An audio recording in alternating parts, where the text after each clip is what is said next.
Husnabad municipal election రానున్న సందర్భంగా రాష్ట్ర ప్రభుత్వ గెజిట్ ప్రకారం మున్సిపల్ పరిధిలోని 20 వార్డులలో ఫైనల్ ఓటర్ లిస్టును మున్సిపల్ కమిషనర్ మల్లికార్జున గౌడ్ ఆధ్వర్యంలో ఓటర్ లిస్ట్ ప్రదర్శన చేశారు. రాష్ట్ర ప్రభుత్వం గెజిట్ ఆధారంగానే 20 వార్డుల ఓటర్ లిస్టును ప్రదర్శన చేయడం జరుగుతుందని అన్నారు.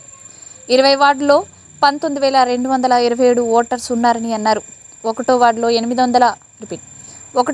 986 ఓటర్లు, రెండో వార్డులో 962 ఓటర్స్, మూడో వార్డులో 693 ఓటర్స్, నాలుగో వార్డులో 1055 ఓటర్స్, ఐదవ వార్డులో 1110 ఓటర్స్, ఆరో వార్డులో 1009 ఓటర్స్, ఏడవ వార్డులో 1001 ఓటర్స్, ఎనిమిదవ వార్డులో 924 ఓటర్స్, తొమ్మిదవ వార్డులో 870 ఓటర్స్, పదవ వార్డులో 950 ఓటర్సు, 11వ వార్డులో 914, 12వ వార్డులో 946, 13వ వార్డులో 856, 14వ వార్డులో 1079 ఓటర్సు, 15వ వార్డులో 1319 ఓటర్స్, 16వ వార్డులో 859 ఓటర్స్, 17వ వార్డులో 933, 18వ వార్డులో 922, 19వ వార్డులో 878 ఓటర్సు, 20వ వార్డులో 958 ఓటర్స్ నమోదు కాగా మొత్తం 20 వార్డులో కలిపి 19,227 ఓటర్స్ నమోదయ్యాయని కమిషనర్ మల్లికార్జున గౌడ్ తెలిపారు.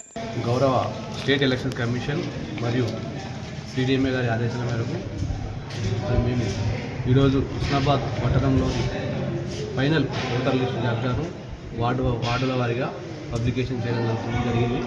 మరి మొత్తం ఓటర్లు 19,227 రావడం జరిగింది.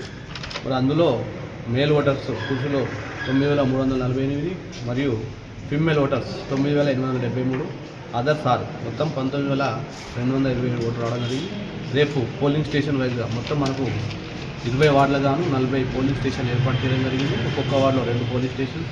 మరి ఇప్పుడు ఉన్నటువంటి వార్డు వైజ్గా ఉన్నటువంటి ఓటర్ లిస్టును రేపు పోలింగ్ బూత్గా పోలింగ్ స్టేషన్ వైజ్గా అంటే 600 ఓట్లు ఉంటే 300 ఓట్లు 300 ఓట్లు రెండుగా మరి రేపు పోలింగ్ స్టేషన్ వైజ్గా గౌరవ డిస్ట్రిక్ట్ కలెక్టర్ గారి ఆమోదం తీసుకొని రేపు పోలింగ్ స్టేషన్ వైజ్గా మేము ఓటర్ జాబితాను మళ్ళీ పబ్లికేషన్ చేయడం జరుగుతుంది.